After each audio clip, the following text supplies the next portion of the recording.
Good evening, everyone. I'd like to call this meeting to order. This is the El Centro City Council meeting, today, January the 17th, right at 6 o'clock sharp. So, wonderful. Hi, everyone. How are you? Happy New Year's to you all. It's the 17th, but I don't know about you. It feels like I've already worked at least a month's worth. Of course, as we take a look at the new year resolution and hope and the opportunity to move forward, the many goals that we have set forth, both personally in our careers and with our families. So thank you very much. I welcome you all. At this time, please, I'd like to go ahead and ask Madam Clerk, if you could please call the roll. Councilmember Carter, Present. Councilmember Oliva, Present. Councilmember Garcia, Present. Mayor Pro Tem Marroquin, Present. Mayor Cardenas Singh. Wonderful. At this time, I would like to ask if Council Member Edgar Garcia will lead us in the Pledge of Allegiance, and Council Member Sonia Carter will lead us in invocation. Ready? Begin. I pledge allegiance to the flag of the United States of America and to the republic for which it stands, one nation, under God, indivisible, with liberty and justice for all.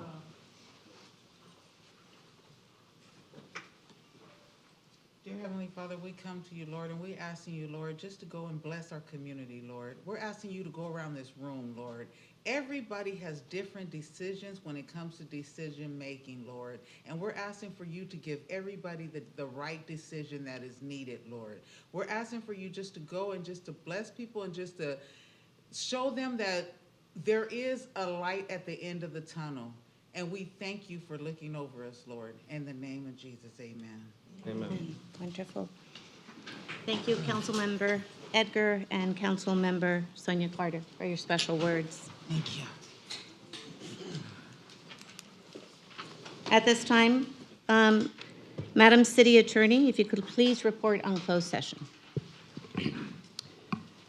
Madam Mayor, today the City Council met in closed session for slightly over an hour. You considered labor negotiations in 2 matters. You began the process for recruitment of a permanent city manager, and we discussed 2 litigation matters, and there is no further report on those litigation matters. Wonderful. Thank you. At this time, we are going to move into public comment. Before we do that, I do want to share some information with all of you. Thank you. And let me share where we are as in regards to our city council. The El Centro City Council is aware that our community has many questions related to the recent changes in services at El Centro Regional Medical Center. It is a priority for the members of this city council to ensure that our community is safe and that all information shared is accurate. Since November of last year, necessary changes have been implemented to ensure the continuance of health care in our community. Know that these actions were not taken lightly.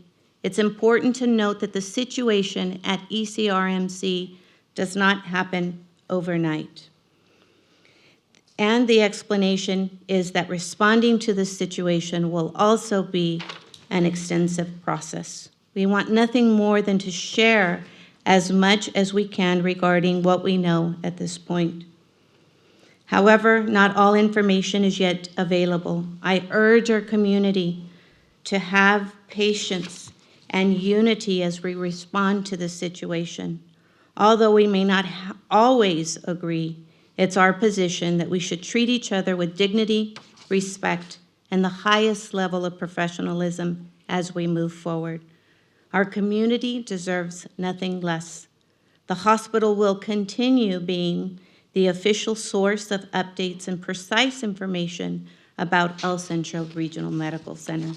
We encourage members of the public, hospital staff, partner agencies, and stakeholders to follow El Centro Regional Medical Center's official social media platforms and visit their website, ecrmc.org, for official updates and announcements.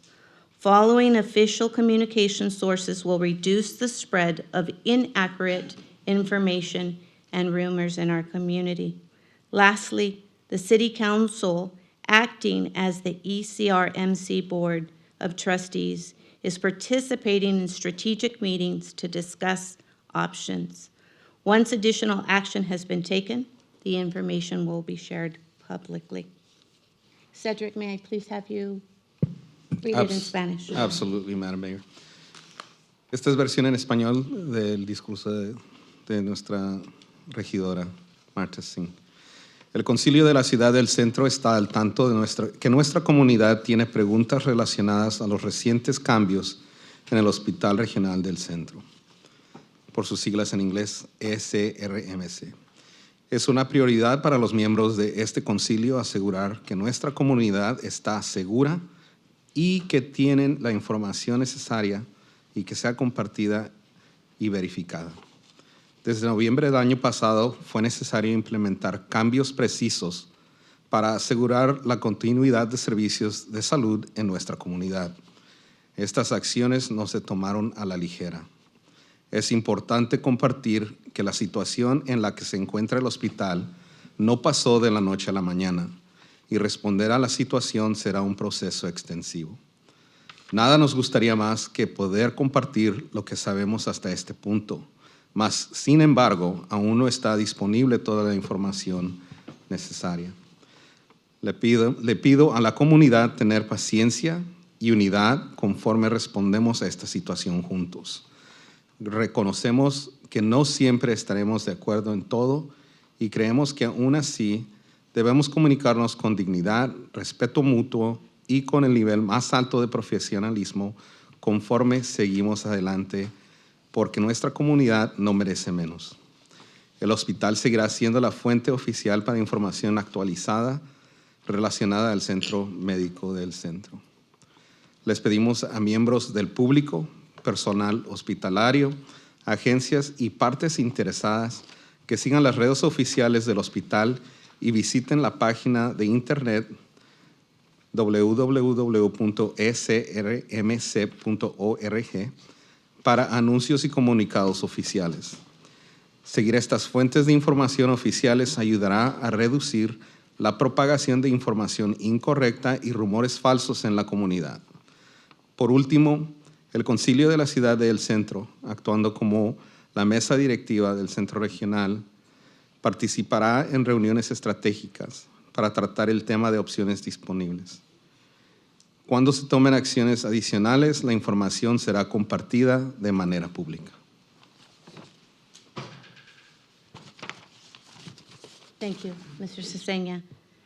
Madam City Clerk, please, if you could read the statement for public information. Do you want Norma to read it or me? The statement, I'm sorry, City Yeah. Attorney, thank you. Notice to the public. This is a public meeting governed by the Brown Act and the city's adopted norms and procedures which govern the conduct of its meetings. It is the policy of the City Council that the right to express one's views at a City Council meeting is fundamental to a free society. However, it is not absolute and is subject to valid regulations.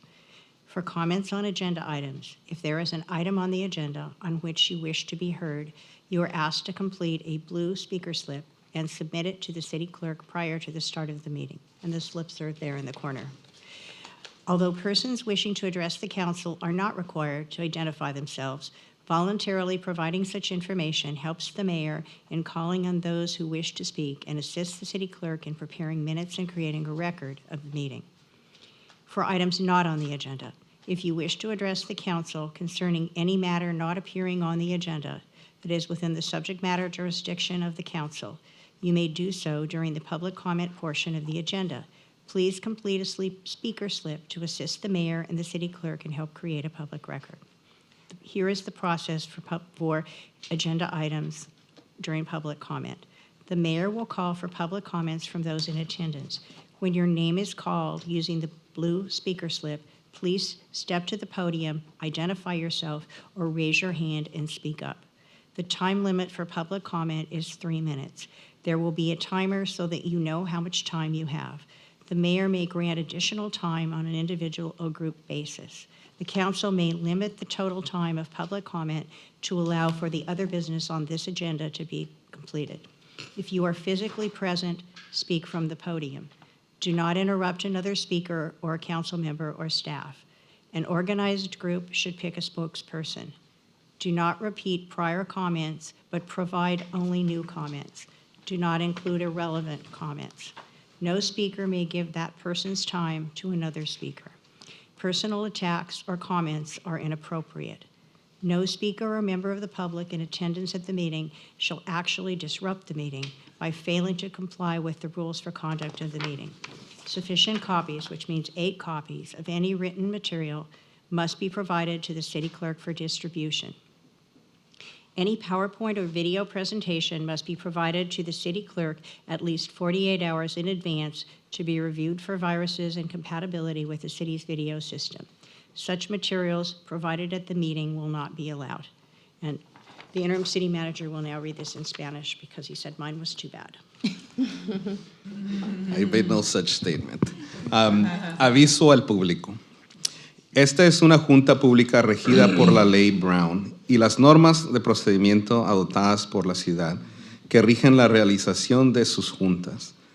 Es la política del concilio municipal que el derecho a expresar sus puntos de vista en una junta del concilio es fundamental para una sociedad libre. Sin embargo, no es absoluto y está sujeto a las normas vigentes. Comentarios sobre los temas de la agenda. Si hay un tema en la agenda sobre el cual desea que se le escuche, se le pide que complete una hoja azul para orador y la someta a la secretaria municipal antes del inicio de la junta. Estas hojas pueden ser encontradas a la entrada. Aunque no se requiere que las personas que deseen dirigirse al concilio se identifiquen, proporcionar dicha información de forma voluntaria ayuda al alcalde o a la alcaldesa a ceder la palabra a aquellos que deseen hablar y ayuda a la secretaria municipal a preparar las minutas y crear un registro de la junta. Para temas que no están en la agenda, si desea dirigirse al concilio con respecto a cualquier asunto que no aparezca en la agenda y que esté dentro de la jurisdicción de la materia del concilio, puede hacerlo durante la parte de los comentarios públicos de la agenda. Por favor, complete una boleta de orador para ayudar al alcalde o alcaldesa y a la secretaria municipal y para ayudar a crear un registro público. El proceso. La alcaldesa solicitará los comentarios públicos de los asistentes. Cuando digan su nombre, suba al podio, identifíquese y empiece a hablar. Límite de tiempo. Cada comentario público está limitado a 3 minutos. Habrá un cronómetro para que se dé cuenta del tiempo que ha transcurrido. La alcaldesa puede conceder tiempo adicional de forma individual o grupal. El concilio puede limitar el tiempo total de comentarios públicos para permitir que se completen otros asuntos. Si está físicamente presente, hable desde el podio.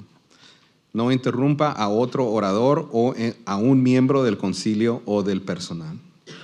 Un grupo organizado deberá elegir a un vocero. No repita los comentarios anteriores, pero proporcione nuevos comentarios. No incluya comentarios irrelevantes. Ningún orador puede ceder su tiempo a otro orador. Los ataques o comentarios personales son inapropiados. Ningún orador o miembro del público que asista a la junta interrumpirá la junta al no cumplir con las reglas de conducta. Se deberán proporcionar suficientes copias, por lo menos 8, de cualquier material escrito a la secretaria municipal para su distribución al concilio.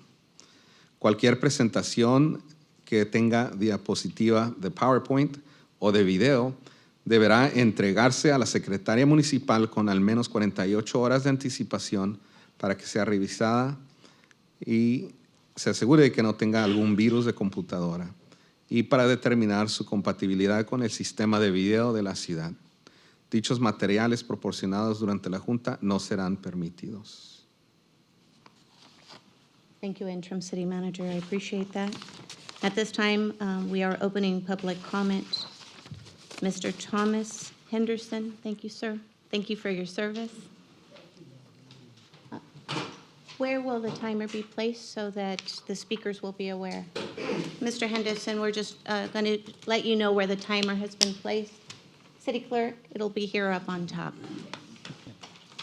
Well, I'll either go over or I'll get done before, one or the other. Thank you, Mr. Henderson. You are recognized, and we will begin Okay. your time when you start speaking. All right. First, do no harm. That's the guiding principle in medicine. It reminds practitioners that every action has a potential to cause great harm.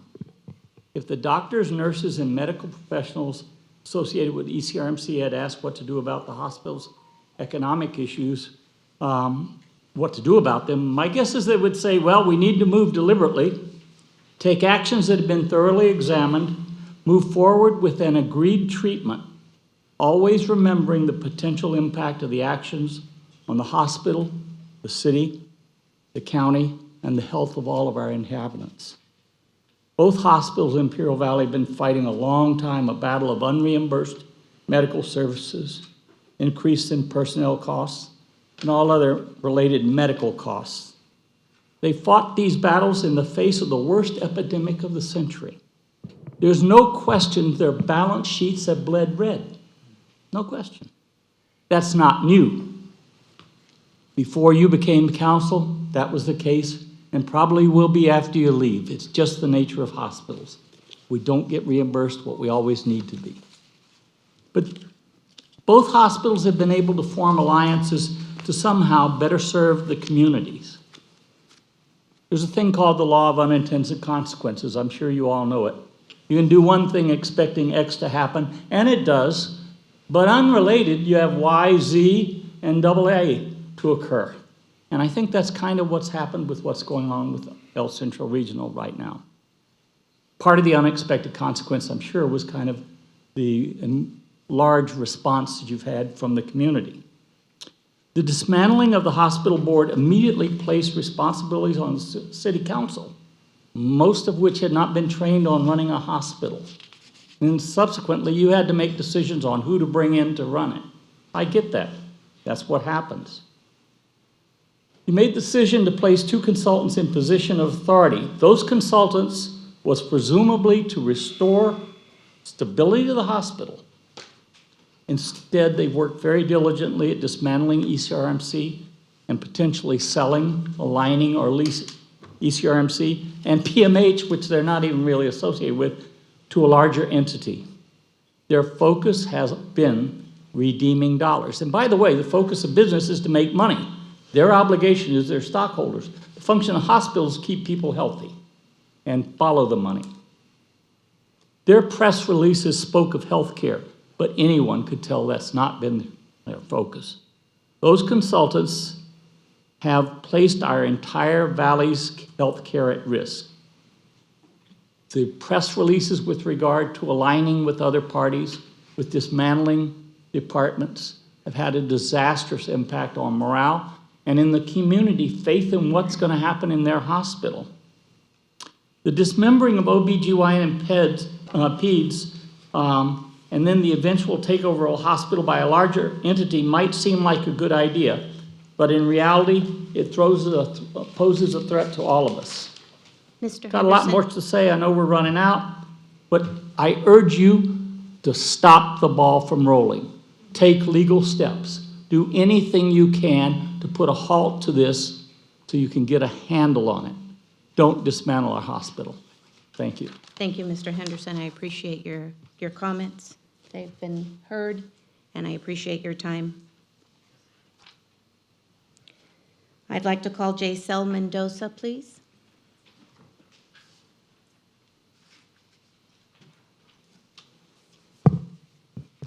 Good evening, Mayor Cardenas Singh, Mayor Pro Tem Marroquin, and Council. My name is Jaisel Mendoza, for those of you who don't know me, and I'm happy to announce that I am the new District Representative for Senator Steve Padilla's office. Our office is located still right behind your City Hall at 1224 State Street.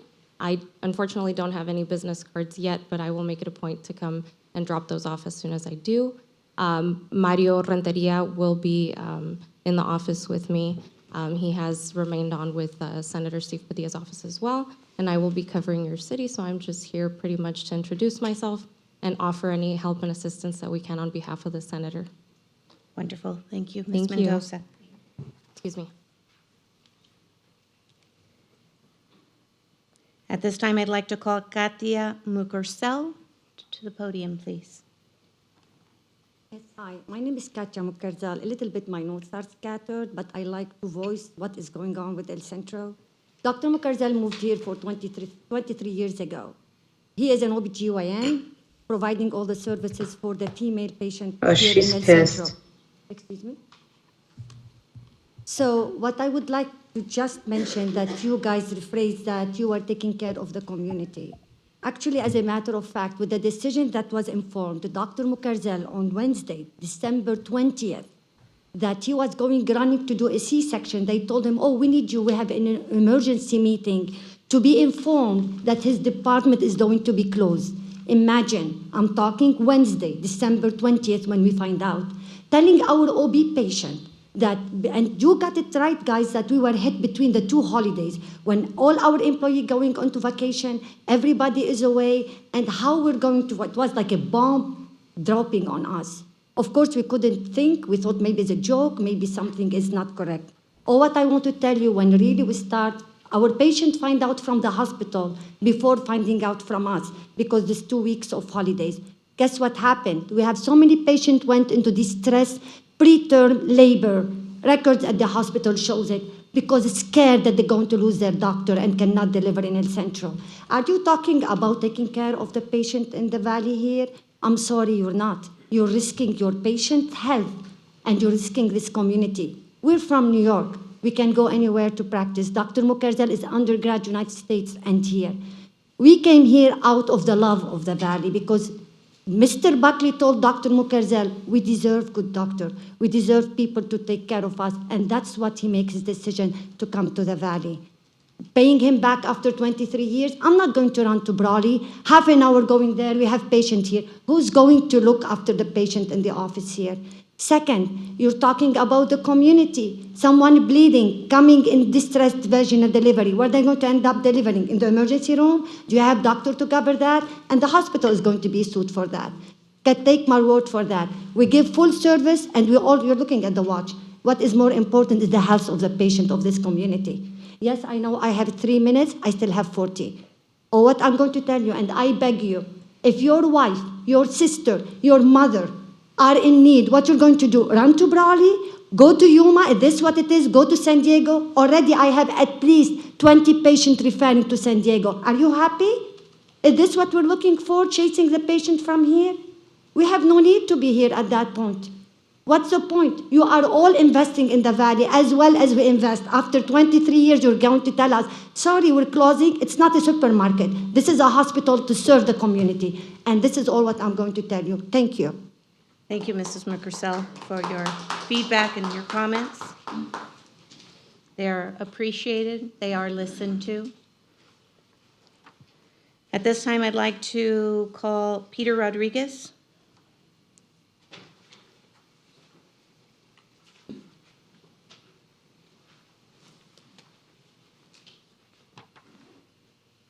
Good evening, members of the council and the public. I applaud the city council's decision. As difficult as it may be, sometimes it takes really courage. You gotta look at the bigger issue. Sometimes we're accustomed to everything being the same old, but we're not ready to embrace change. Change is always difficult in our community that's always used to same old. I did not appreciate the story of the Ivy Press recently of using rents and raise as a source of information for news. I think it was a slander to the citizens of this community. When was rents and raise a real source of information for reporting? It was below, I mean, it was terrible journalism to top it off. I don't appreciate Supervisor Blancate grandstanding this issue when they have failed with the hemp project and the water summit. And now you're gonna fail with being involved in healthcare. I mean, in baseball, 3 strikes and you're out. We need to work together. As difficult decisions may be, we need to embrace change, as difficult as it may be. The reason I've lost 45 pounds was because I had to make a health change. Get up in the morning and ride my bike. Lift weights today because it was too windy to be outside. Change has to be embraced. And because of change, as I was told the other day, you look like you're 40. And that's a good compliment to have. If you don't embrace the change regarding your health or the health care what you seek, then you're really going to be lost. It's better for us to come together as a community. And I support the council's decisions in making this decision that was very difficult and not easy. I mean, they're elected. But those who grandstanding that once were elected, I'm disappointed in their comments. Maybe perhaps they should have ran for office and won. That's all I got to say. Thank you. Thank you. City Clerk, is there any other blue slips that have been submitted? No, Madam Mayor. Is there anything there on top of the ledge? I just want to make sure that there's no writing on that. They're blank?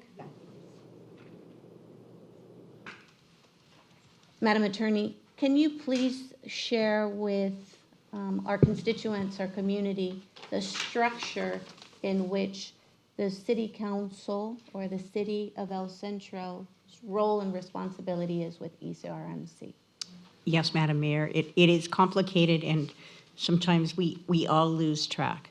So when the municipal hospital was formed in 1957, the City Council formed it in two different ways under a state law that was adopted in 1949. So we're not dealing with a law that's too current. The City Council formed it so that there could be an appointed board made up of trustees from the community along with council representatives and medical staff representatives. And they also formed it so the City Council, either itself or acting as the appointed members of the board, could be the Board of Trustees. In the past, I believe specifically in 1985, when there were financial issues at the hospital, the City Council has stepped in and appointed itself as the Board of Trustees to try to stabilize the financial situation. It causes a lot of confusion, for the City Council and the Board of Trustees because they're the same people in two roles, and I'm sure that it causes a lot of confusion for the community. Tonight, the City Council is hearing your comments because it is the owner of the property and because it has final say over decisions at the hospital. One such decision would be filing for bankruptcy. Another such decision would be sale or other distribution of the property on that site. So when you speak to the council, they're here to hear you because of their jurisdiction, but they aren't the board of ECRMC. The board of ECRMC is meeting on Monday at 5:30 at the hospital. If you wish to make comments then, it's certainly appropriate to do that there. They are governed by exactly the same rules as this board. So while the council hears you, there's probably not going to be a lot of comments or responses because many of the comments would not be within their jurisdiction. Does that help? Yes, ma'am. It's Monday the 23rd at 5:30 in the main office building. So if you turn, I think it's Ross, is it Ross? The medical office. Medical office building, you turn left on Ross, you go down about a half block, and there's a parking lot and a little portico, and you can walk in there and go upstairs. When you go upstairs, turn to the left. Yes, is that, do I have the direction? Do I have those directions correct? Yes. Thank you. Yes. Madam Clerk, at this time, is there anyone remotely that has submitted a public comment request? The only question that they have is if the hospital is being sold. That's the only question that we see on there. No. Thank you. I will then move on to our agenda. All right, at this time, there is the consent agenda. Is there any member on our city council that would like to pull any item from the agenda? Seeing none, is there a motion? Madam Mayor, Yes? I believe there is an item that we will be pulling from the agenda regarding the award of bid.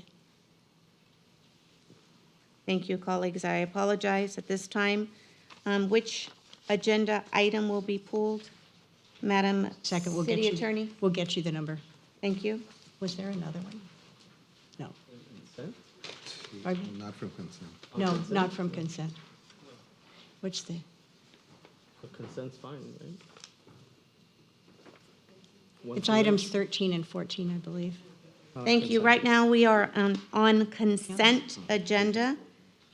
There is a motion and a motion by Tomás Olivas, Councilmember Sylvia Marroquin. Please vote.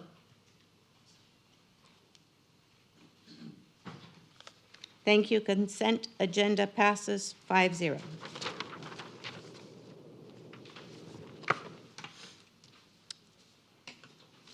We are on item number 9. At this time, I would like to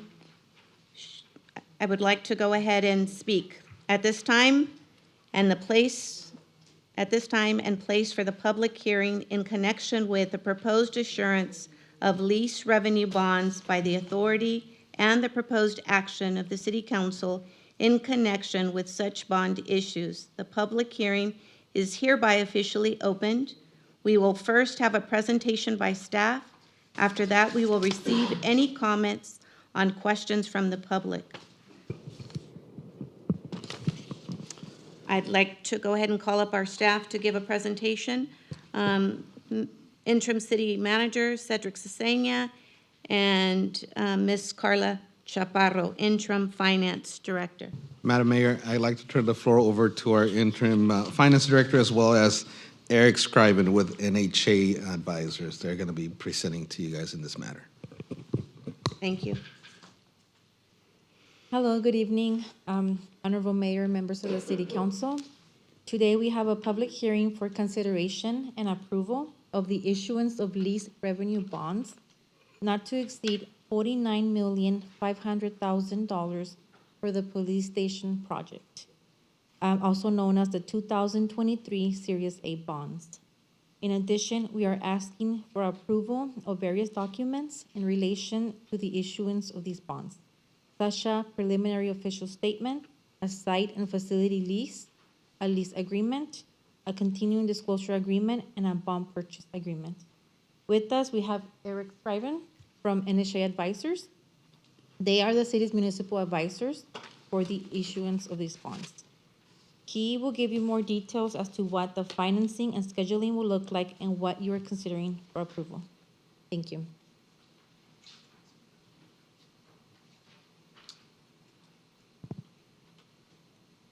Good evening, Madam Mayor, Mayor Pro Tem, and members of the council and staff. I think we have a short presentation that is going to provide just a little background, and then state the intentions related to the issuance of bonds, the documents themselves. I'm not sure if we have bond counsel on as well. If there's any detailed questions related to the legal documents, I'll do my best on answering if there are any questions on those. And then a brief synopsis on the timeline as we see it going forward. So, that's mine. You ready to go? Yes. This one says me.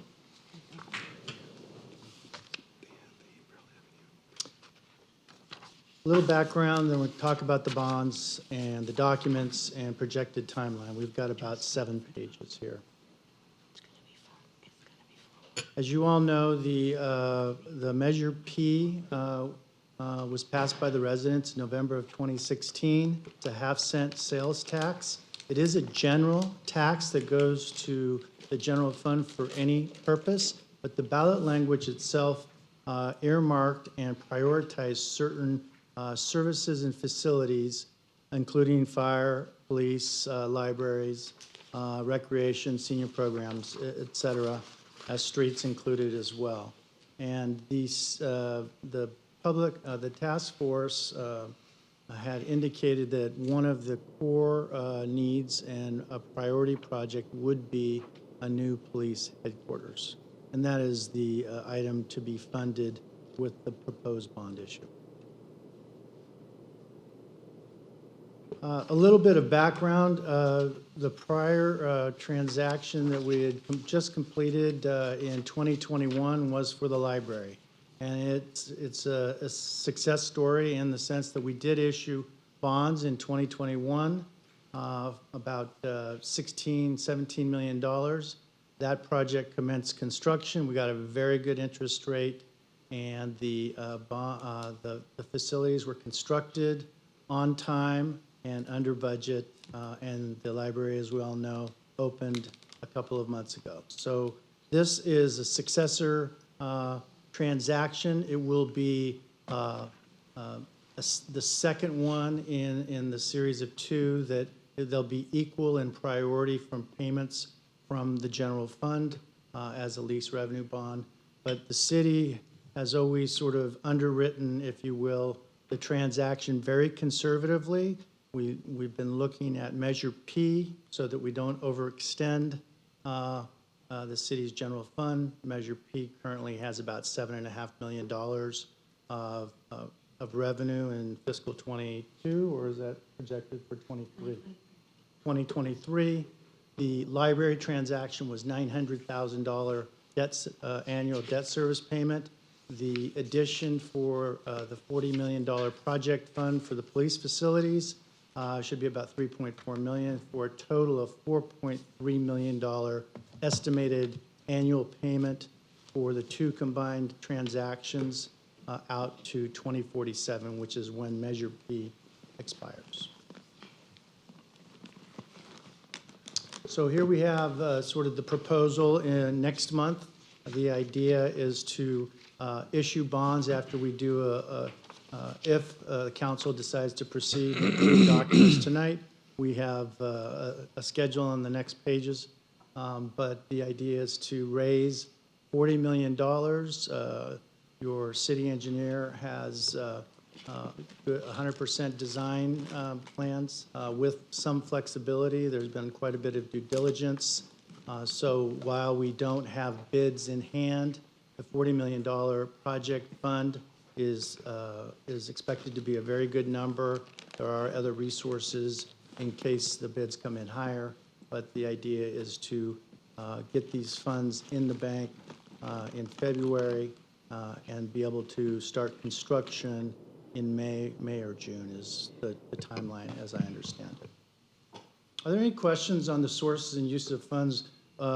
Since we do not have the asset that would be the subject of the lease, we have to pre-fund interest during the period of construction. That's the legal requirement unless we can find other assets to use as security during the time of construction.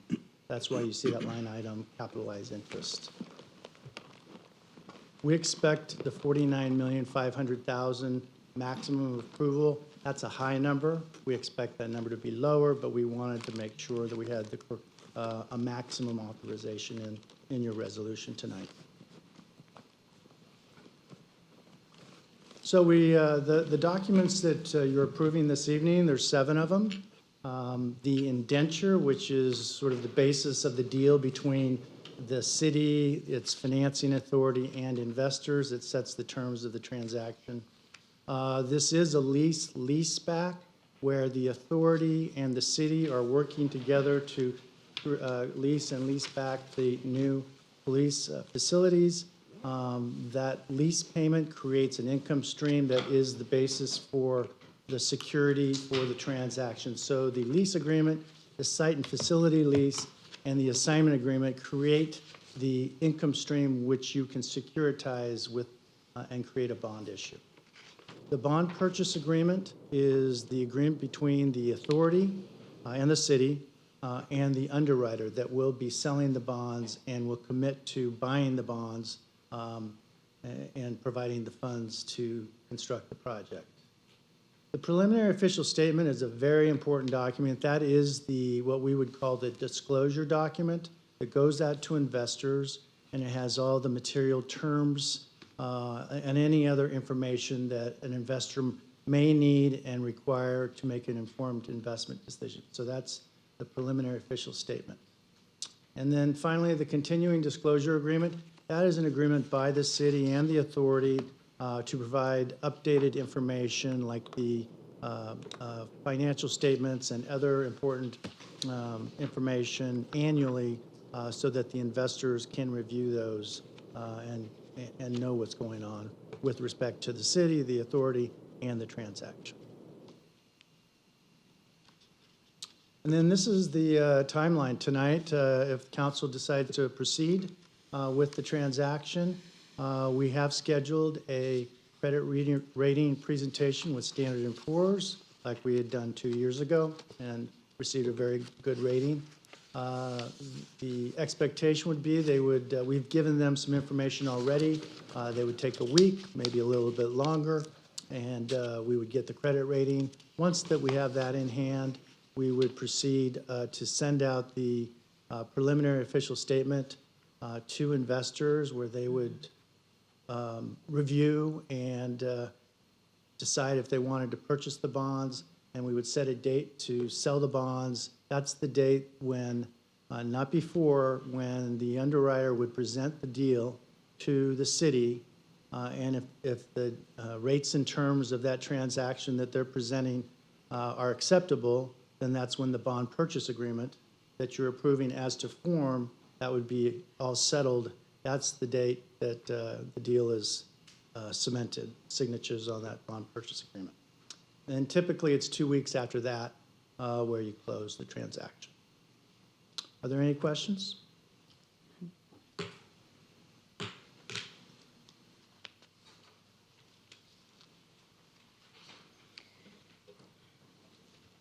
Thank you. At this time, we will now hear any comments from the public. Is there any comments, or did you still need to add more to your presentation?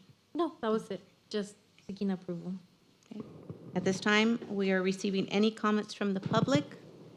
Madam Mayor, you need to open the public comments, the public hearing first. At this time, I did in the beginning. Oh, okay. Yes, I did in the beginning. However, if you wish that I read it again, I can. Yes, please. Okay, thank you. This is the time and the place for public hearing in connection with the proposed issuance of lease revenue bonds by the authority and the proposed action of the City Council in connection with such bond issue. The public hearing is hereby officially opened. We will first have a presentation by staff. After that, we will receive any comments or questions from the public. When all comments have been received, we will close the public hearing. City Clerk, your portion. Madam Mayor, this is a public hearing of the City Council. The authority hearing will follow directly after this piece of the council meeting. Thank you. Thank you. Notice of the public hearing has been published in accordance with 6586.5 of the California Government Code, and proof of such publication is on file in the City Clerk's office. Wonderful. Thank you. We will now hear any comments from the public. Any comments? Madam Clerk, anything online? None, Mayor. You can come up to the podium. My name is Shalia Edwards. I was just wanting to mention that there's also a special board meeting January 18th, tomorrow, 5:30, with ECMC. It's on the website. Thank you. Thank you. Just for the record, at this time, we're taking any public comments on the item that has been discussed before us. Seeing none, I turn to my colleagues. This is the opportunity if you have any questions for our presenters or any discussion on this item. I do, Madam Mayor. If I can have the interim finance director, because this will be directed towards her. I just want to make sure, as we tend to look at Measure P and either allocate some funding to a park, to a need of that necessary year, and we have debt service that we're paying on other bond leases that we issued. I just wanted to get for the record your opinion as to what our debt like what can we afford in terms of our debt service, considering the amount of Measure P that we bring in every year, and what this bond will create in terms of an annual payment, so that we here on council and the general public can understand that although this is a large number, put that into perspective as to what we can afford. Okay, yes, so in revenue, we're bringing in 7.5 million every year, projected. We already have 900,000 that we're paying in debt service for the library. This is gonna add another 3.4 in debt service for a total of 4.3, meaning that you have 3.2 left for other uses. So I would say now that we have more than half of it is committed, we would need to be a little bit more conservative in how we use those 3.2. We can't use them as fast as we've been using them previously. We just need to be more conservative because we don't have as much left for other uses. Excellent, perfect. Thank you so much. Thank you. Thank you. Council members, any other feedback, recommendation, or questions at this time? I think Tomas asked the question I was wondering I'm about. sorry. No, that's okay. That's okay. Just a comment. When we approached the voters for Measure P, I think we made it clear that we wanted to use it for capital improvement projects, and I think that we have been working diligently to do so. The freedom that we've had with those funds to date have been because we didn't bond for the two biggest projects that we intended to use Measure P for. So it's wonderful to see that we're moving in the right direction with the opening of our library and now with the bond for the much-needed replacement police department. So I think that's the pledge that we made to the voters when we originally put out the proposition for Measure P, and I'm glad to see that the council has diligently moved forward in that direction, and now we're finally seeing that so we can have those sorely needed capital improvement projects in this city. Well, thank you. Any other comments or feedbacks? No, I'm just actually learning from all of you, and Tomas, that was a good question. So, and Edgar, that was a very excellent statement. So yes, this is moving forward.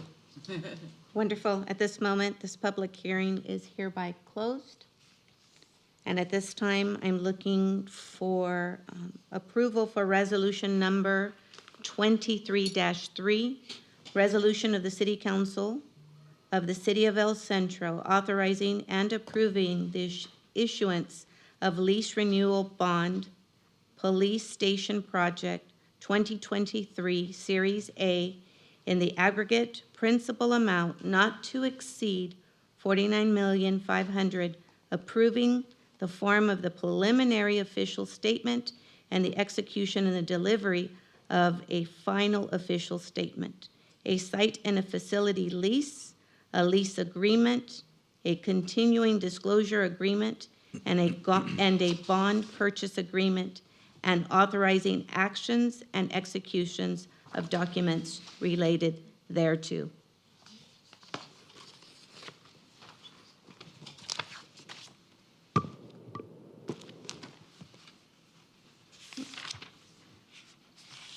At this time, I have a motion. I don't have. Madam Clerk, we Madam need to Clerk, switch we're over the having technical screens. difficulties. There we go. Everyone is able to vote? Everyone has the ability to vote on screen? Okay, Yes, now wonderful. we do.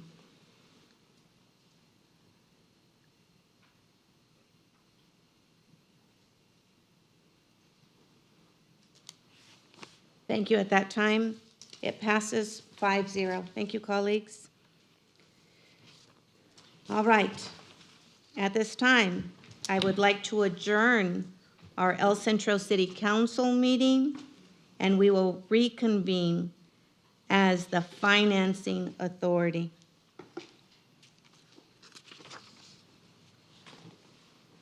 I'd like to call this meeting to order on January the 17th. I call to order the Financing Authority meeting.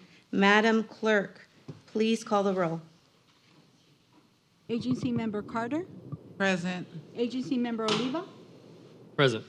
Agency Member Garcia, Present. Floor Chairperson Marroquin, Present. Chairperson Cardenas Singh. Present. Next item on the agenda is consent agenda. Is there any of our council members willing to make a motion on our consent agenda, which are the minutes of the February 15th, 2022 minutes? So moved? Voice roll call, please. Voice roll call? Yes. Thank you. Do I have a motion? So moved. Second. City Clerk, if you'll call the roll, please. Agency Member Carter, Present. Agency Member Oliva, Yes. Agency Member Garcia, Yes. Co-Chairperson Marroquin, Yes. Chairperson Cardenas Singh. Yes. All right. Yes. For the record. All right, I will open the public hearing. At this time, will I read the authority statement to open the public hearing? Madam City Clerk? Notice of the public hearing has been published in accordance with 6586.5 of the California Government Code, and proof of such publication is on file in the city clerk's office. Do I need to read the statement to open the public hearing? Please. Yes, please. Yes, thank you. This is the time and the place for a public hearing in connection with the proposed insurance of lease revenue bonds by the authority and the proposed actions of the City Council. In connection with such bond issues, the public hearing is hereby officially opened, and we will first have a presentation by staff. After that, we will receive any comments or any questions from the public. When all comments have been received, we will close the public hearing. At this point, since presentation was already done, that is already officially onto record, correct? Yes, and you can, if any comments are done, you can also vote on this, yes. All right. I just have one comment. Yes. I mentioned the history of Measure P, and I'm terrible at recognizing people, but I'd like to recognize this council for the good work that we've done in building these capital improvement projects that have been so important to the city. But I'd also like to thank my former colleagues that worked they worked very hard when we first brought Measure P out. So I'd like to give recognition to our former colleagues, Alex Cardenas, to Jason Jackson, Efrain Silva, and Cheryl Walker.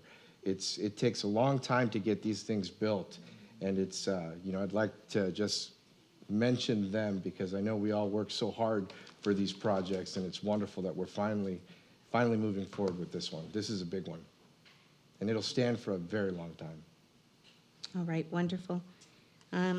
Any other comments or feedback from our council members? None? All right. At this time, I will entertain a motion to approve, and this is Resolution FA 23-01, correct, City Clerk? Wonderful. Madam Chair, so move. Second. Roll call vote, please. Agency Member Carter, Yes. Agency Member Oliva, Yes. Agency Member Garcia, Yes. Co-Chairperson Marroquin, Yes. Chairperson Cardenas Singh. Yes. At this point, I will close our Financing Authority meeting, and we will re-adjourn as the El Centro City Council. All right. Moving on to new business. City Manager, new staffing recommendations. I'd like to call our Human Resources Director, Ms. Dulce Bedoya.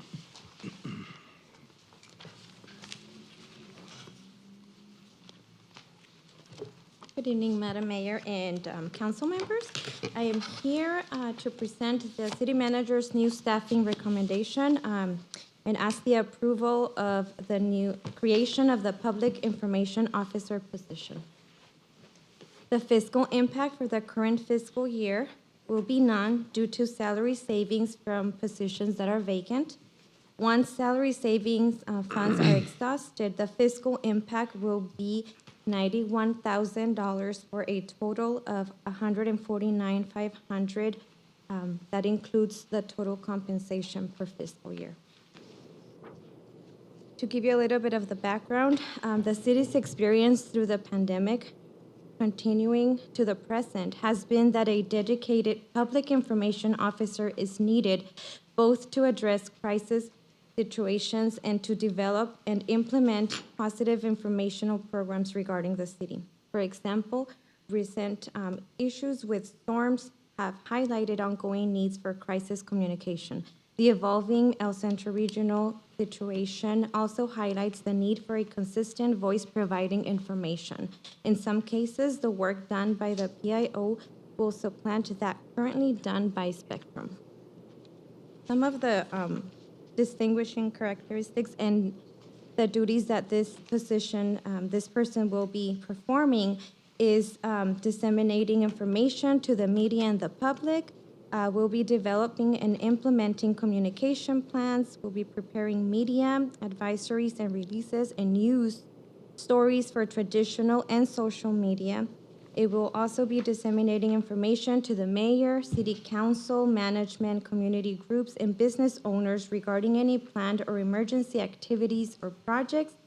This person will be participating in public outreach efforts such as community meetings, research and respond to media inquiries, advise city staff on complex public information issues, and it will also be administering citywide crisis communication strategies.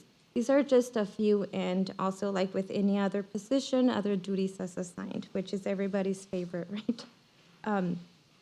Having said that, I'm asking for the approval of this position. I don't know if you guys have any questions. Colleagues, I'd like to take this opportunity if you have any questions or comments on this position and this item before us.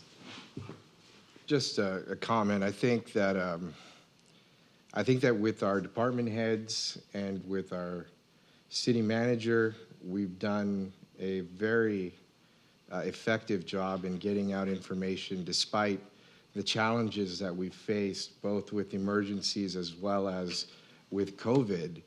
I don't feel that this position is necessary at this time, and I'm concerned about the fiscal impact, as it is a high-paying job, essentially to do things that we've already done and that we're doing well, in my opinion. So I don't know if the council would consider not moving forward with this at this time, possibly discussing it further if we need to, but I don't feel that a public information officer essentially to do the duties that, like I said, have already been done, in my opinion, very well by current staff is necessary at this time. Any other comments, colleagues? Feedback? Yes, I do. And I thank you, Mr. Garcia, for bringing up the fact that we went through a lot during the pandemic, and it was important for us to communicate to the public as far as the moving goalpost, right? And it was sufficient, but to be quite honest, if I can go back, I think if we had had a dedicated person, perhaps some of the miscommunication, the myths, the whatever you want to label it as, that the public sentiment or the public had during that time, I think we could have corrected a few lines of communication between what was coming down from the CDC, what was coming down from the Public Health Department, and what was expected of the general public.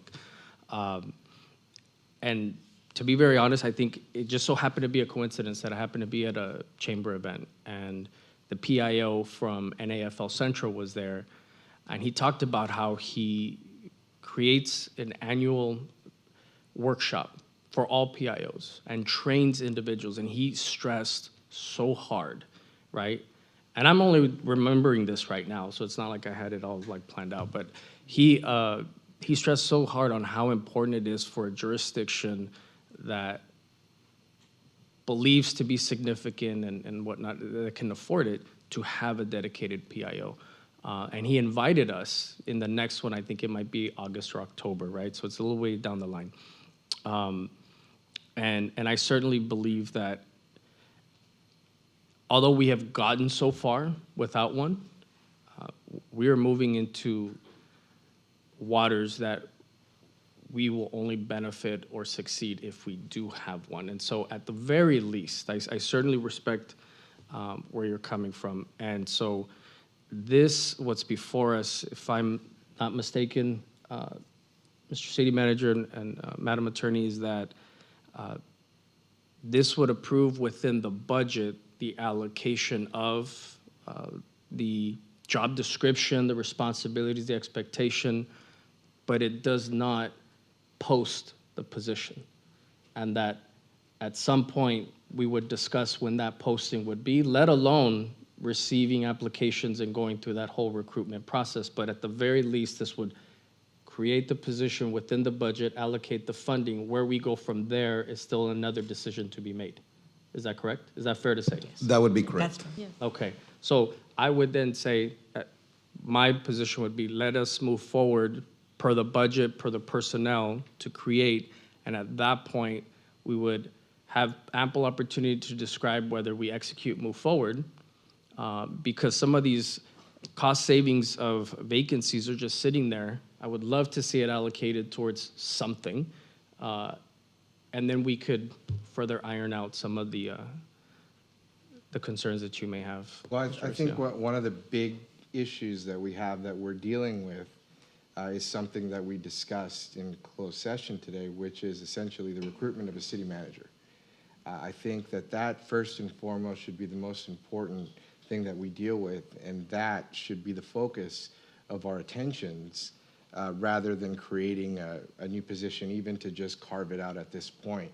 I'm not saying we can't revisit this in the future, but I think that essentially we have a job to do right now, and that's to get a full-time city manager. No disrespect to the wonderful job that you're doing, Cedric, but I'm pretty sure you don't want to wear those shoes all the time.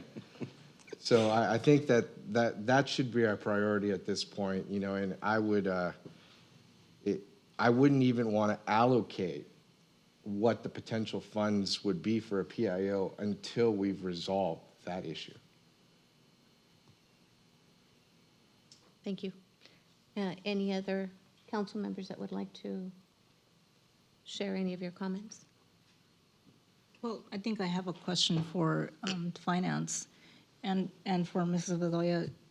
So in this case, have we conducted an analysis of, what if the budget can sustain both those positions?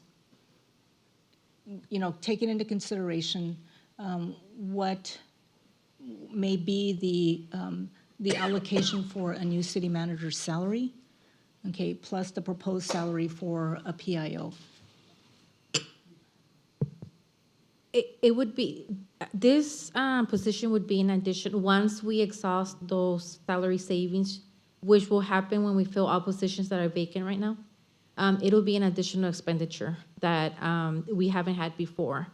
So yes, we have the funds, but it would pretty much be coming out of our fund balance. And we have the funds for this fiscal year? Or For this fiscal year, this yes, is- we do have them because, like I said, the salary savings that we have from the other vacant positions. We have the vacant position of Cedric, he's covering battalion chief. the battalion. And then we have the vacant position of the library supervisor. We have those two positions that are not filled right now. So we can say that those salary savings are covering this expenditure right now. But once we fill those positions, then we will be going into fund balance. Okay. But this fiscal year, and as long as we have those positions vacant, yes, we do have enough to I see. cover Okay. this position. Thank you, Mr. Carter. I do have another question, Madam Mayor, and that is perhaps directed to Mrs. Bedoya as the HR Director, and that is, I am replaying the comments that Mr. Garcia has made in my mind, and so I just want to make sure, as he mentioned, prioritizing, right? One position as being obviously the hand at the helm for the city, as being the city manager.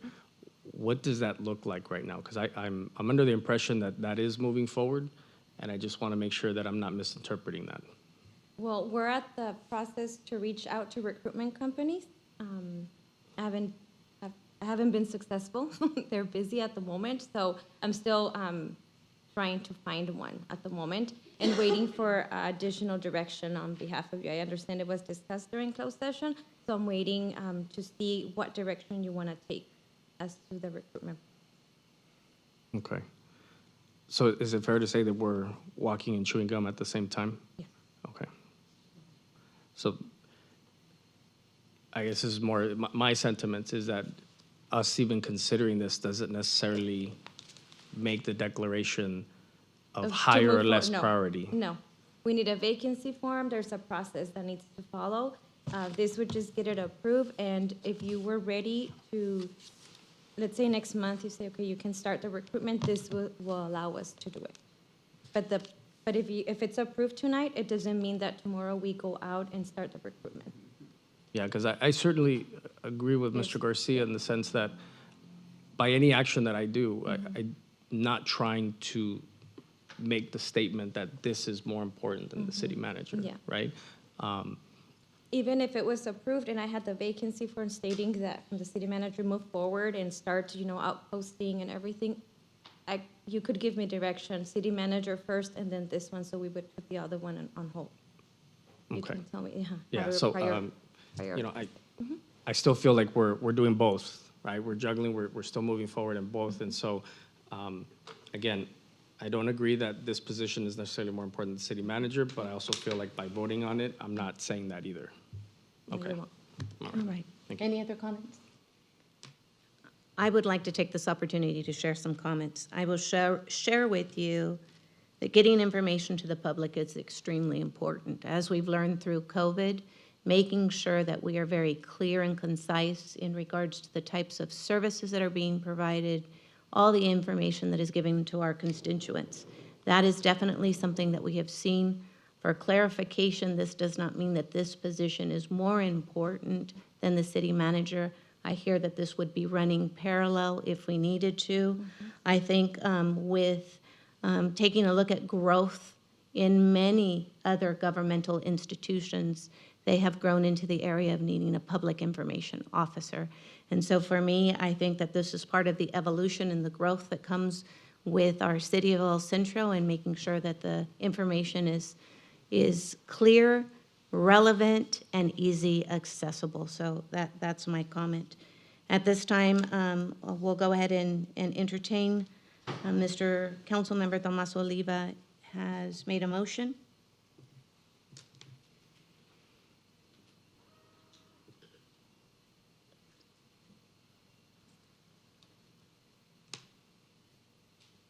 If you can please vote. This passes 4-1. Thank you. You're going to be busy tonight, Ms. Godoy. Your item number 11 on the agenda as well. Yes. I'm here to present to you the employment contract for the city clerk. This position is budgeted in the city general's fund. Along with the city manager and the city attorney, the city clerk works directly for the city council. The city clerk's performance is vital to the council's ability to post and hold meetings pursuant to the Brown Act and other laws affecting the agenda. The city clerk is responsible not only for meetings, but for record keeping and compliance with the Public Records Act. The city clerk administers elections as well as obtains and keeps insurance records for all contracts. The legislature also continues to revise and codify the Public Records Act. With the change in board members at El Centro Regional Medical Center, the city clerk also now works with the ECRMC board secretary. The city clerk's resolution has not been updated since 2018. Therefore, after a review of local and regional compensation, there is a significant increase for the position, both in comparison to other staff and as a result of increased duties. The recommendation is as follows. Effective July 1st, 2022, employees shall receive a base salary of $92,730. Effective July 1st, 2023, employees shall receive a base salary of $102,330. Effective July 1st, 2024, as with all other department heads, there will be a 2% increase upon a satisfactory evaluation by the City Council. Basic life insurance will increase from $200,000 to $250,000. Car allowance will remain at $300 per month. There is no other change in benefits other than that for all department heads or other employees. In conclusion, I'm so sorry. In conclusion, to adopt resolution of the City Council of the City of El Centro establishing the compensation and employment terms for the position of city clerk. All right, thank you. Colleagues, at this time, is there any questions, comments? I do have a comment, Madam Mayor, if it's appropriate. Sure. Thank you. I just wanted to mention to everyone that many years ago, before the pandemic, when we were evaluating different positions, specifically the city manager, the city attorney, and the city clerk, our projections were that our financial situation was going to be very difficult. And so because of that, then Mayor Efrain Silva and I were tasked to sit down and negotiate with the city clerk as far as once there was a retirement, the previous city clerk, Mrs. Caldwell, and we were negotiating, we asked her, right, hopefully you're okay with me saying this, we asked her to take one for the team. And at the time, we weren't necessarily thinking about giving raises because of the financial situation. And it is my perspective that considering the fact that the finances are not necessarily just, money falling from the trees, but certainly we have enough to do right by our city clerk and to, because we promised her that when we were able to, we would. And so that's certainly why I personally support what's in front of us today, and I certainly look forward to approving it along with my colleagues that will do the same. Wonderful. Any other comments or feedback at this time? No. Please vote. Thank you. That passes 5-0. Thank you. Item number 12. Item number 12, discussion and necessary actions regarding an award of a bid and authorizing the execution of a contract for the McGee Park Phase 3 project.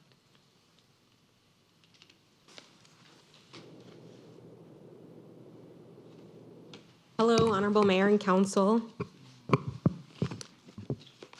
Fun projects today. Police station, we're finally here. I mean, sometimes you feel you'll never get here, and then you're here, and then, So this project is the McGee Park Phase 3. We've gone through a couple of phases with McGee Park. Some of you are familiar with McGee Park. McGee Park is a park that is directly behind the community center. It's a widely frequented park by many of our leagues. Some of the infrastructure at the park is pretty dated. Our light fixtures are about 60 to 70 years old. Many of our poles are leaning. We see a lot of overhead utilities, which if you look at our newer parks, like first responders, everything is underground, and so it looks a lot neater. And so the improvements that we are proposing today would underground all of these utilities and also bring about new lighting in a portion of town that really lacks lighting. If you drive the eastern portion of El Centro, a lot of those streets really lack lighting. So the public facilities really light up the entire neighborhood. And so what are we proposing? We are proposing a multi-sport court. What we have right now is a basketball court. And so this multi-sport court would include basketball, volleyball, and pickleball lines. We are also proposing new LED Musco lights, which honestly will enhance a lot of the staff capability because we will be able to control the lights through our phone. Also less call outs from the team when the lights aren't working, somebody has to go check it. And I'm sure that many of you have received calls from constituents saying, hey, the lights aren't on. And so a lot of it has to do back with, it's very dated. We're also going to include, new GG, which is, some people call it fancy dirt. It's colorful, it's beautiful. It really enhances the area, landscaping and trees. So this is what we propose the facilities will look like. Obviously, our area looks a little bit different, but you can see what the actual courts look like and what the new lighting will look like. We did receive bids for this project. We received 3 bids. They all, if you look at them, they all came in very close, which means they're typically, when you review them, this means that the bids are good. However, they did come much greater than what we had anticipated. The original project cost was anticipated $857,000, and our lowest responsive bidder was A&N Quality Builders at $1 million, and $1 million and a little bit more. They have built, A&N Quality Builders has built a lot of our parks. They did a lot of the improvements at Buckland Park. The sign that you see at Buckland Park, they've done. They did Carlos Aguilar Park. They've done a lot of great improvements in different portions of the community. As mentioned, our bid amount is $1 million. Our contingency is $155,000, includes the labor compliance, which is another aspect. We also have to do a lot of advertisement, other things, and so there are some built-in costs in there as well. Our project shortfall for this project is $350,000. This is a project that is its final phase. After this, we are completely finished with this project, and so it's something that we are looking forward to. With that said, we are requesting adoption of the resolution awarding the bid and requesting additional funding in the amount of $350,000 for this park. I'm here to answer any questions. All right, colleagues, I bring this back to us. Anyone have any questions, feedback, or comments? My only comment would be, so just to be clear, if this is approved, we just went from 3 million to 2.7, just keeping track. Yeah, there are other funding right. sources like the general fund. There's ARPA, 800,000. No, So this isn't the only funding source we have. It is the one that we have previously used for capital projects. Correct. But it's not the only one. No, and I agree that I'm not trying to throw shade or criticism, but it's just like a tracker, right? Because this year will unfold very quickly, and it's just to make sure that we're not just constantly chipping away at that 2.7 or 3 point something, right? We gotta be mindful of that number. Yes, and for us, if you look at our infrastructure, it's all about 60 to 80 years old. And it's really just deferred infrastructure. If you look at the poles, many of our poles are leaning. And so the council has really chipped at that to-do list. And after this, I really do feel very strongly that our needs will not be as substantial. You've also replaced a lot of our old vehicles, a lot of just fleet management, implemented better systems. And overall, we are in a much better position today than we were 4 or 5 years ago. And we're super thankful as staff for that. And I know the community is as well, because I hear it from them and I see the things, that are written, hear the things that are said. And for us, really, as staff, I do want to say that we've also looked for grant fundings when they're available. Gomez Park was another park, if you look at it, where we received $5.7 million, a competitive grant. We're also doing Buena Vista Park, also grant funded. So as staff, we work diligently to obtain grants. However, when they are in a built-out fashion and you're replacing, many grant sources will only fund really new parks. That's the priority. And so looking at portions of town that have really for a long time just lacked a lot of the new facilities. I feel very strongly, I work out of the community center office, and the community still uses that basketball court, regardless of the condition that it's in. But for us, the light poles, the cracking, it presents issues for us as well about maintaining our facilities. And so I feel really strongly about this project because of that, because really it's substandard in many areas now. And $350,000 This request, I feel really, we're leveraging other resources as just CDBG. And so I feel that we're not just, asking for the entire amount, we're leveraging with other resources that it also qualifies for. So, sorry, that was long-winded, I'm sorry. No, thank you. I just want to be clear about that. The passion is certainly heard, right? And to my colleagues, I do apologize, but please do not misinterpret my commentary I as, understand. as criticizing the project. I certainly am just wanting to make sure that we're keeping an eye on it. And just saying that does not diminish the importance or the work of this project. It was just for like the good of the order, that's all. Wonderful, great. Colleagues, any other feedback? Yeah, no, Questions? that's definitely a good point, is that we don't have unlimited funds, but this is a one-time payment, so it'll affect this year, and we'll have to keep an eye on Measure P. Any other feedback, comments? No? All right, this time we'll entertain the opportunity for a motion. Motion by Edgar Garcia, second by Sonia Carter. Please vote. Passes 5-0. This is resolution number, which number? 05, Mayor. 05, thank you. Right. City Clerk? The two items that have been pulled from the agenda, or is it the city attorney that states the two items that have been pulled? Items 13 and 14 have been pulled from this agenda, yes. Thank you. We'll move on to item number 15. Discussion and necessary action regarding an appointment to the Library and Community Service Board. I will be presenting this.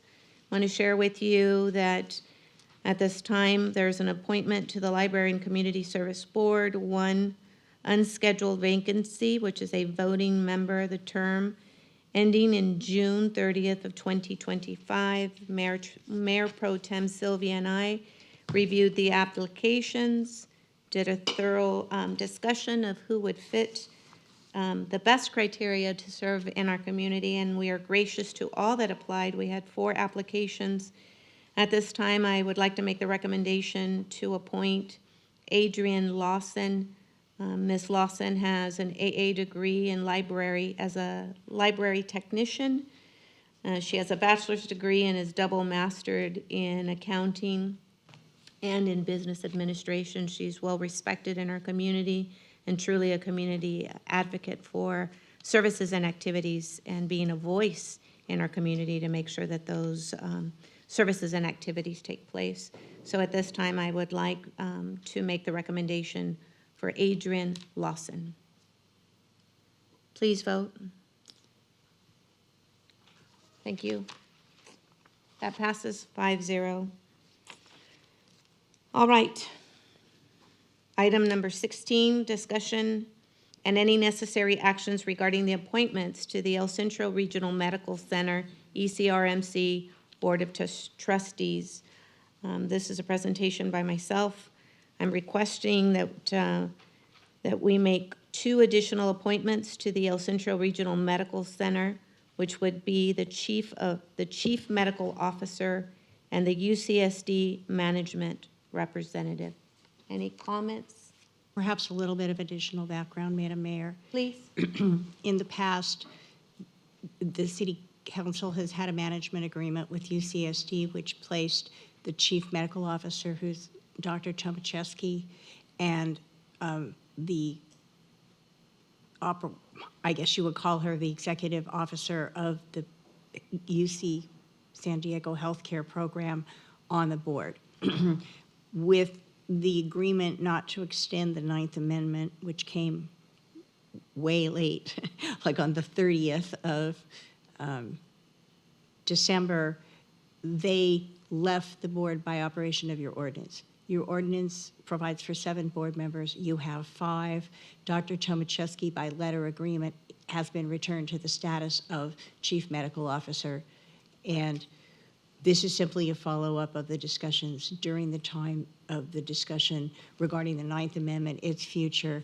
UCSD continues to provide services to the hospital through a variety of physician services agreement and separate operating agreements for various departments. Wonderful. Colleagues, any comments, feedback?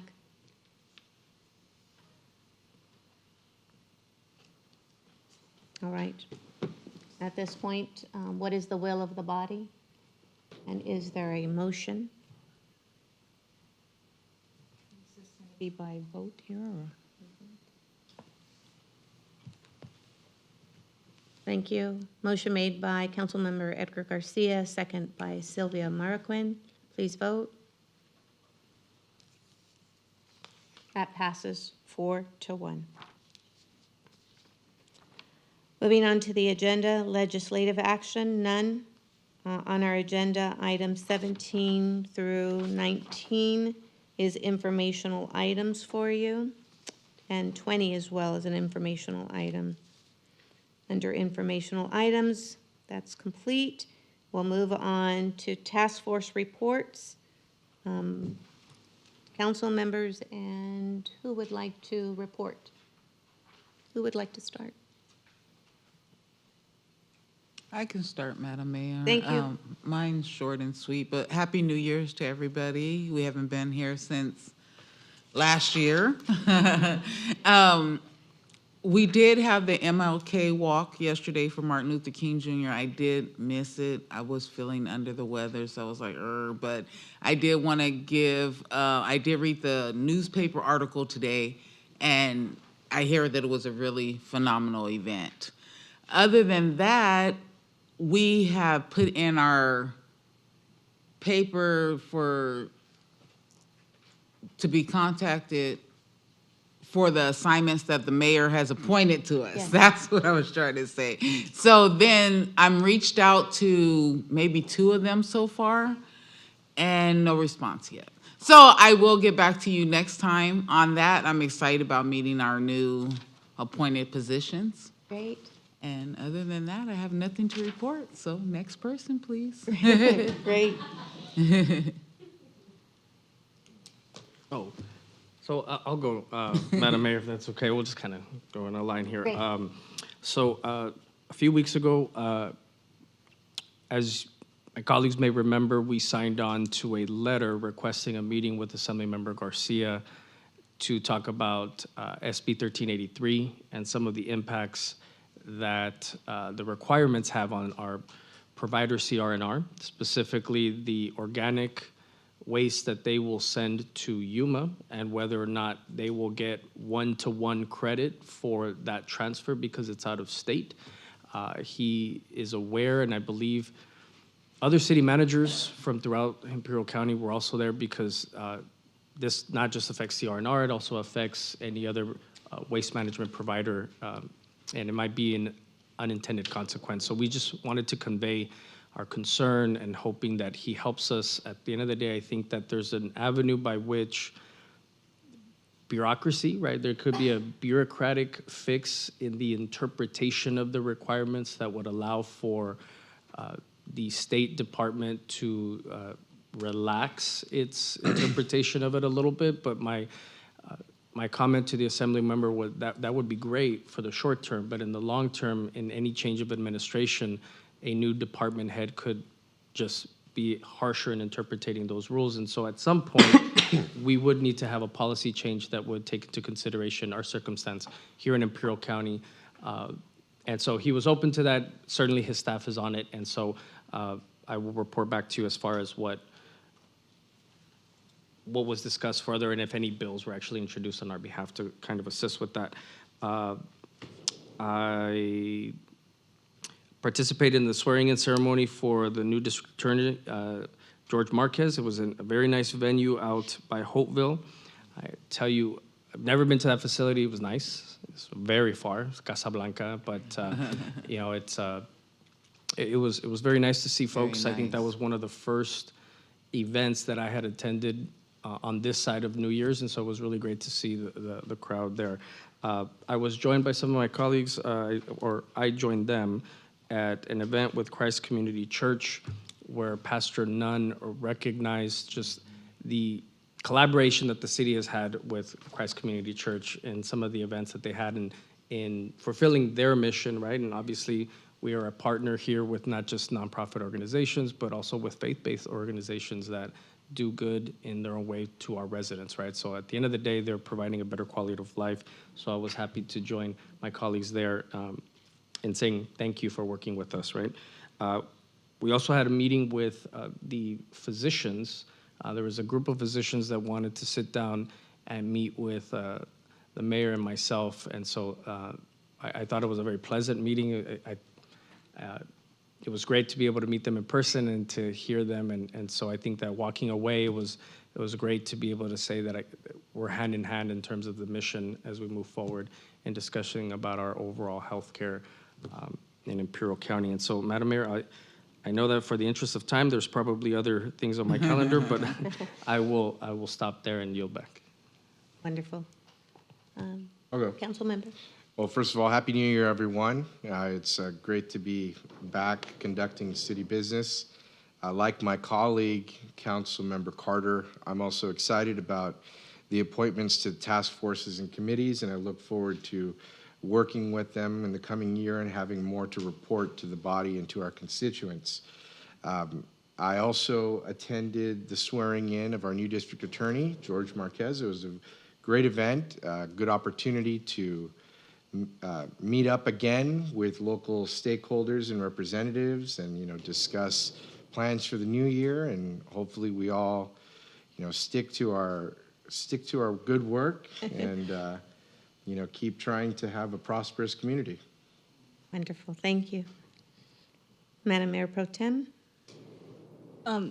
So many of my task force assignments remain the same, and so I have already attended the executive board meeting of the Imperial Valley Continuum of Care. We are all anxiously awaiting the opening of the day center out at Catholic Charities. So it's like, unfortunately, I don't have anything to report. I'm hoping that by the end of this month, we'll hear something. But at this point, that's where that is. Let's see. Attended a recognition ceremony that was held at ECRMC for nurses, and they specifically recognized two nurses, one, Roberta Webster, that passed from COVID about 2 years ago, and so they held a very nice little ceremony to recognize her, and also for one nurse that's retiring. Oh my gosh, Sparks is her last name, and I don't recall her first name at the moment. But anyway, so that was a very nice little event.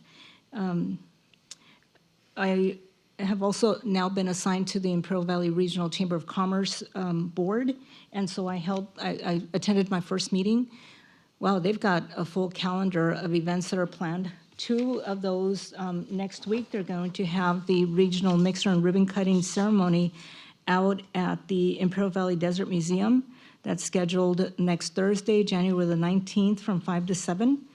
And this would be a ribbon cutting to celebrate the first in-house exhibit produced by the Imperial Valley Desert Museum since 2019. So, they too have held back from holding events because of COVID.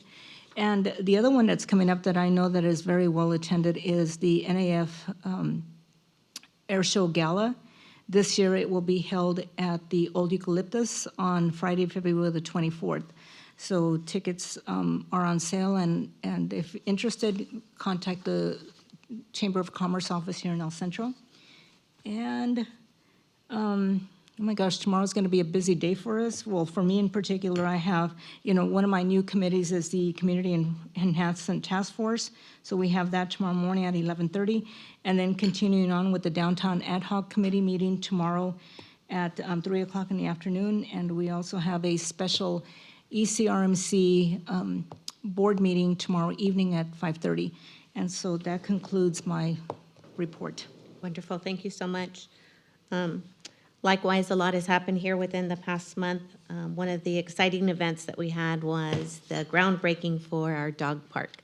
So thank you, Ms. Adriana, and your department. That was a great event, a lot of excitement, and a lot of happy pet owners as we look forward to the construction of our dog park. Attended the swearing-in ceremony, likewise, for our new district attorney, George Marquez, our new sheriff, Sheriff Miramontes, attended Christ Community Church, had our Friends of El Centro meeting as we keep moving and pushing forward on the mural policy as we begin to flesh that out. Tomorrow we have our downtown ad hoc committee meeting. Had the opportunity to meet with David Aguirre, who gave me an orientation as I will serve on ICTC. And then, of course, this wonderful Martin Luther King event that took place just this Monday that gave us the opportunity to really celebrate a great legacy and a true community champion and hero when it comes to civil and civic rights. So that was a great event. Other than that, I will then move that over to our city manager's report. Thank you, Madam Mayor. Excuse me. I had the pleasure of attending the dog park groundbreaking with my dog. So that was actually kind of fun. He ate my speech, though, so in my homework. Anywho, enough jokes. I attended the Imperial County Transportation Commission meeting. There were some updates about local transportation projects that are being proposed, as well as some of those which are in progress.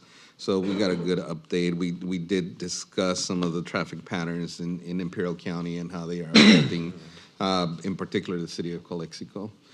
So it was important to see how that affects not only Calexico but the whole Imperial County can have an effect. Additionally, participated in the County and City Managers Association meeting as well. A lot of good information being shared. The Imperial Valley Continuum of Care Council, the point in time count is coming up on January 27th and 28th. I plan to participate in that as a volunteer. So I look forward and helping out with that piece. I also wanted to take a minute to thank staff for all their hard work. I know that I usually stop by and start knocking at your door and asking you for updates or additional information, and you're always open, right, to keep pushing, and that is very much appreciated, especially when we get to do certain things on record time that haven't done previously. So we have a big day coming up right on Thursday, so look forward to that. I look to participating with you guys in that. And thank you for your hard work. From the bottom of my heart, I appreciate you guys very much. And last but not least, Chief Sawyer, happy birthday. Oh. I was not about to let you off the hook, but you got a good present today, right? The bonds for the police station have been approved. So I would say that would be a good present. That's true. Want me to serenade you? I'm just kidding. Don't ever say the city never gave you anything for your birthday, sir. All right. Is that your report? And a report. And a report? Thank you. For the will of the body, I'd like to then, at this moment, go ahead and adjourn our meeting. Thank you.